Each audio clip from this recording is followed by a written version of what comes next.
Suid-Afrika se eiendomsreguleerder sê doen BEE of sluit jou besigheid.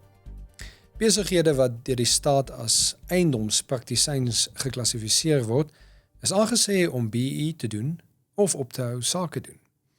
Op 13 Maart 2024 het die eiendomspraktisyns regulerende owerheid, die PPRA, aangekondig dat hy beplan om te weier om getrouheidsfonds-sertifikate uit te reik of te hernie aan besighede met minder as 40 punte op 'n BEE telkaart.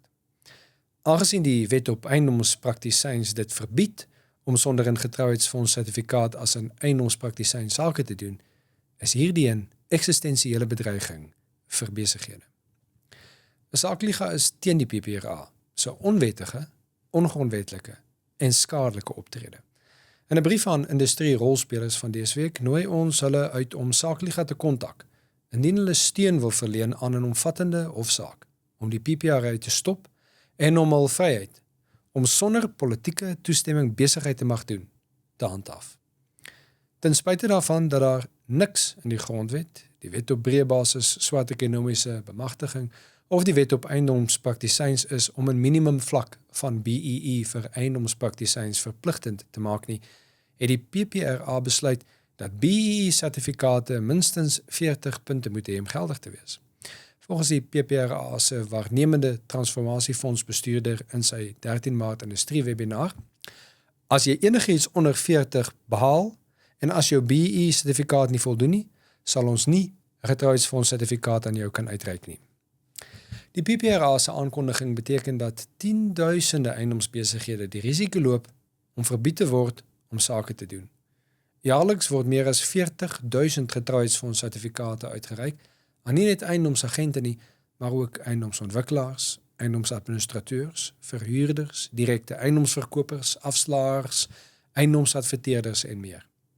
Getrouheidsfonds-sertifikate is dokumente wat deur die eiendomspraktisyns getrouheidsfonds uitgereik word.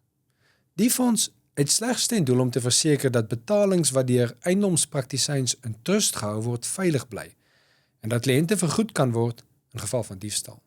Die fonds het niks met BEE te doen nie, hoegenaamd nie, maar dit word nou misbruik vir die onwettige doel om eiendomspraktisyns gijslaar te hou aan politieke eise. Die PPRA pleeg 'n groot en onregmatige magsoorskreding. Dit maak die politieke instrument van BEE, dis wat dit is, 'n politieke instrument, 'n voorvereiste vir deelname aan die ekonomie. Dit probeer eiendomspraktisyns dwing om beduidende gedeeltes van hulle ondernemings op onhoudbare voorwaardes prys te gee. En as sodanig is dit 'n vorm van onteiening en een wat 'n skadelike en onaanvaarbare presedent vir staatsinmenging in die ekonomie skep.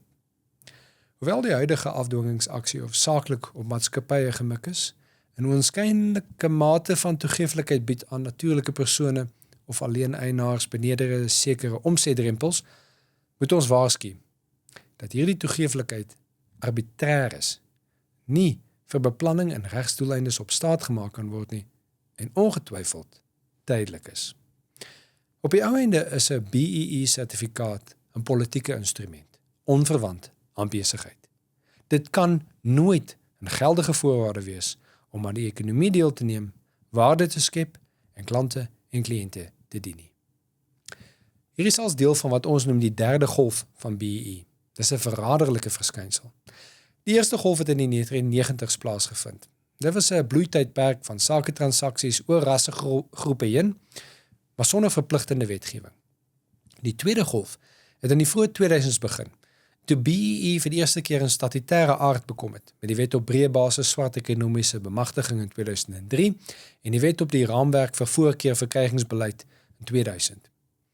In hierdie tweede golf is BEE toegepas wanneer besigheid met die staat gedoen word, 'n vertikale toepassing van BEE.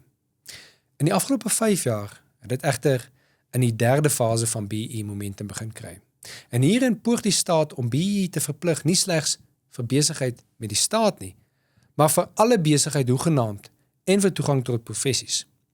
In teenstelling met die vertikale besigheid tot staat toepassing van BEE, is die nuwe horisontale besigheid tot besigheid toepassing van BEE bedoel om alle ekonomiese aktiwiteit onder politieke beheer te bring.